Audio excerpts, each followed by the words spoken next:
1 in 4 people suffer from some sort of mental illness. So if it was 1, 2, 3, 4, it's you, sir, you. Yeah, with the weird teeth. And you next to him. You know who you are. Actually, that whole row isn't right. That's not good. Hi, yeah, real bad. Don't even look at me. I am one of the 1 in 4. Thank you. I think I inherited from my mother, who used to crawl around the house on all fours.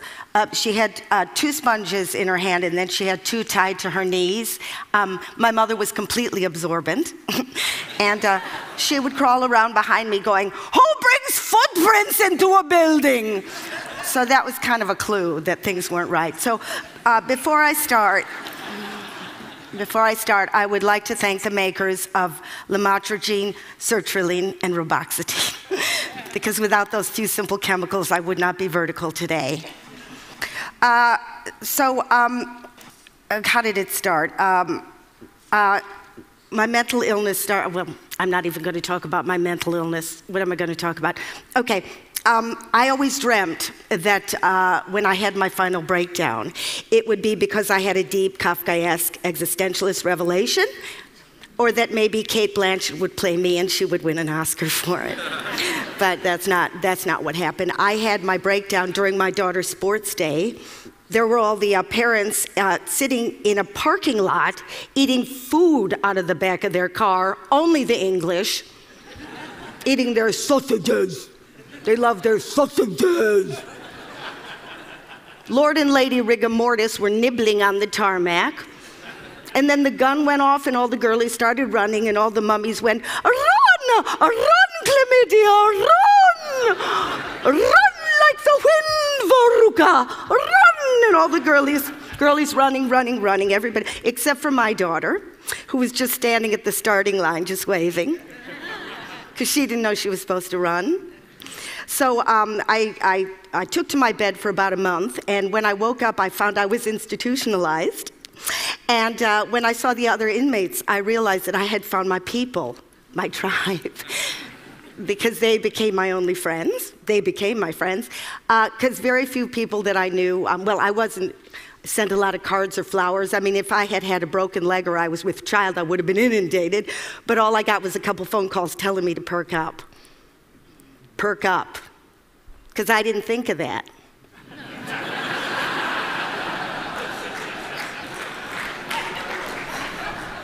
Because, the one thing that you get with this disease, this one comes with the package, is you get a real sense of shame. Because your friends go, "Oh, come on, show me the lumps, show me the x-rays," and of course you got nothing to show, so you're like really disgusted with yourself because you're thinking, "I'm not being carpet bombed, I don't live in a township." So you start to hear these abusive voices, but you don't hear one abusive voice, you hear about 1,000 100,000 abusive voices. Like if the devil had Tourette's, that's what it would sound like. But we all know in here, there is no devil, there are no voices in your head. You know that when you have those abusive voices, all those little neurons get together, and in that little gap, you get a real toxic, I want to kill myself kind of chemical. And if you have that over and over again on a loop tape, you might have yourself depression. Oh, and that's not even the tip of the iceberg. If you get a little baby and you abuse it verbally, its little brain sends out chemicals that are so destructive that the little part of its brain that can tell good from bad just doesn't grow. So you might have yourself a homegrown psychotic. If a soldier sees his friend blown up, his brain goes into such high alarm that he can't actually put the experience into words, so he just feels the horror over and over again. So here's my question. My question is, how come when people have mental damage, it's always an active imagination?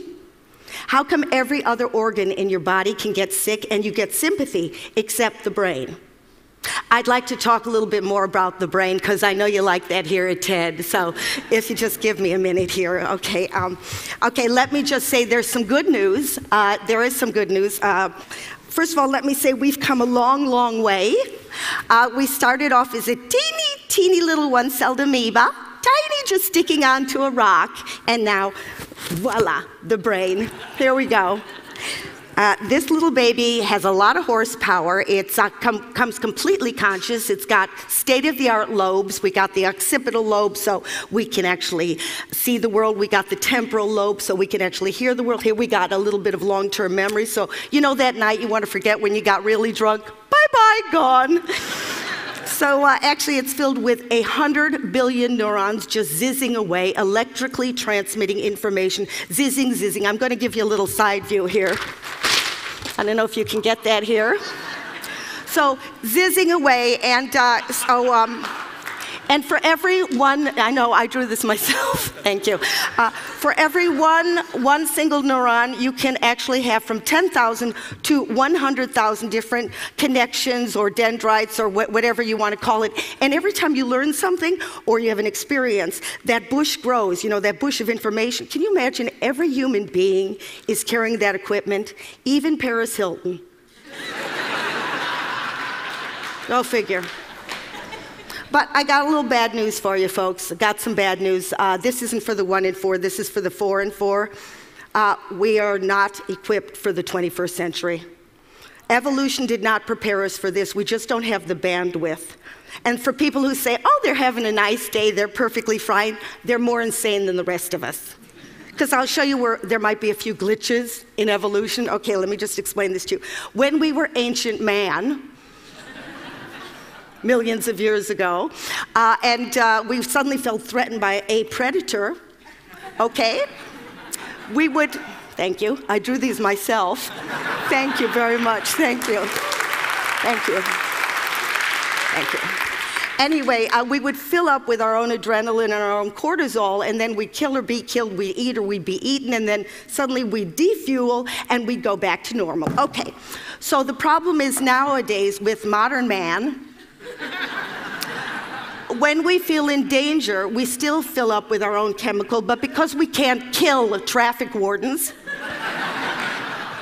or eat estate agents, the fuel just stays in our body over and over, so we're in a constant state of alarm, constant state. And here's another thing that happened. About 150,000 years ago, when language came online, we started to put words to this constant emergency. So it wasn't just, oh my God, there's a saber-toothed tiger, which could be. It was suddenly, oh my God, I didn't send the email. Oh my God, my thighs are too fat. Oh my God, everybody can see I'm stupid. I didn't get invited to the Christmas party. So you got this nagging loop tape that goes over and over again that drives you insane. So you see what the problem is? What once made you safe now drives you insane.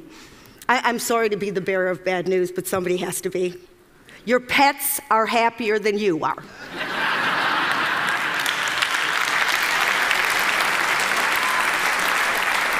So kitty cat, wow, happy, happy, happy. Human being, screwed. Completely and utterly. So screwed. But my point is, if we don't talk about this stuff and we don't learn how to deal with our lives, it's not going to be 1 in 4. It's going to be 4 in 4 who are really, really going to get ill in the upstairs department. And while we're at it, can we please stop the stigma? Thank you.